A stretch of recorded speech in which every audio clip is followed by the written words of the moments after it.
Hello friends, welcome to my channel. आज हम Phillips curve का सिद्धांत को समझेंगे। फिलिप्स कर्व इकोनॉमिक्स का एक टॉपिक है और यह सभी इकोनॉमिक्स की परीक्षाओं के लिए महत्वपूर्ण है।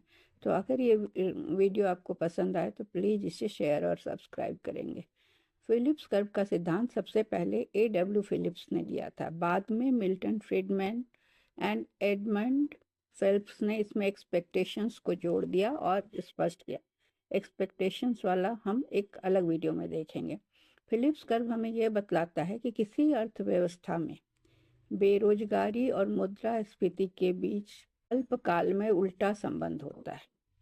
उल्टा संबंध का क्या मतलब हुआ कि जब बेरोजगारी बढ़ेगी तो मुद्रास्फीति क्या होगी, कम होगी।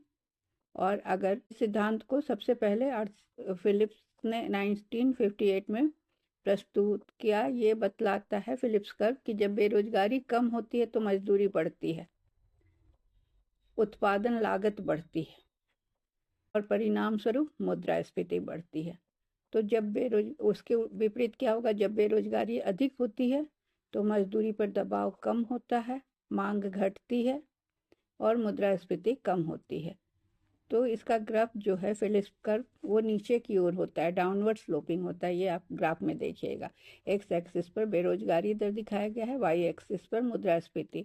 तो जैसे जैसे बेरोजगारी घटती है वैसे वैसे मुद्रास्फीति बढ़ती दिखती है।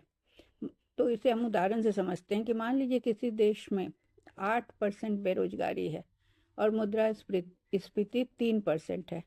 तो सरकार रोजगार बढ़ाने की नीति अपनाती है तो बेरोजगारी घटकर 4% हो जाती है। अब मजदूरी बढ़ने से मांग बढ़ती है और फिर मुद्रास्फीति बढ़कर 6% या 6% हो जाती है। यही फिलिप्स कर्व का ट्रेड ऑफ है। इसमें अल्पकाल में यह संबंध दिखाई देता है लेकिन दीर्घकाल में यह संबंध स्थिर नहीं रहता है। एक्सपेक्टेशंस के कारण कर्व कभी कभी डाउनवर्ड स्लोपिंग ना होकर वर्टिकल हो जाता है। तो शॉर्ट रन और लॉन्ग रन में फिलिप्स कर्व क्या बतलाता है?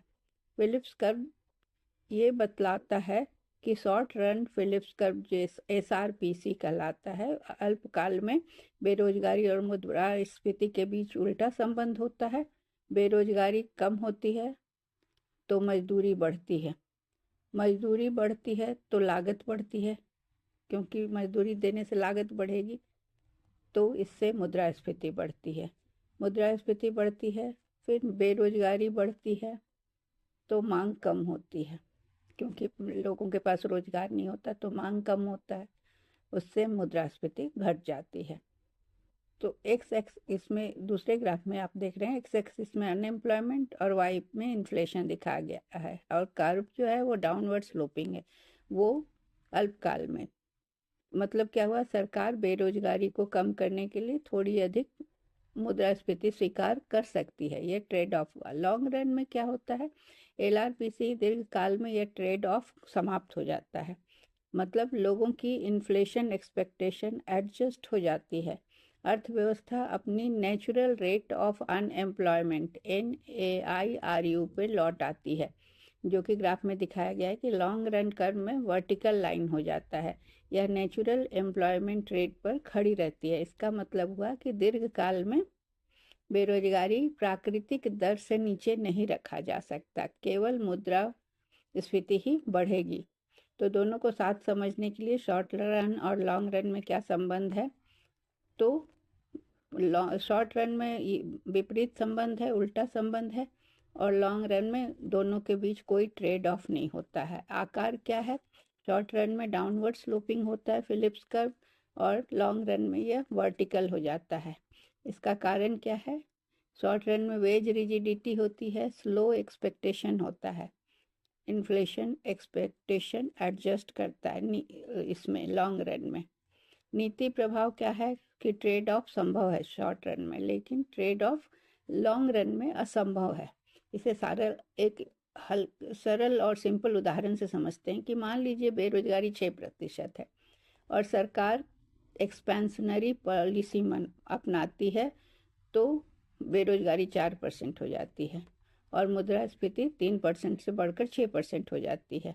तो यह क्या हुआ, ये शॉर्ट रन का प्रभाव है। लेकिन कुछ समय के बाद क्या होता है कि लोग 6% इन्फ्लेशन को मानकर चलने लगते हैं, उम्मीद करने लगते हैं, तो मजदूरी और कीमतें फिर बढ़ती हैं और बेरोजगारी फिर 6% पर आ जाती है। तो यह लॉन्ग रन प्रभाव है। तो ये फिलिप्स कर्व का लॉन्ग रन और शॉर्ट रन इफेक्ट हुआ। Thank you.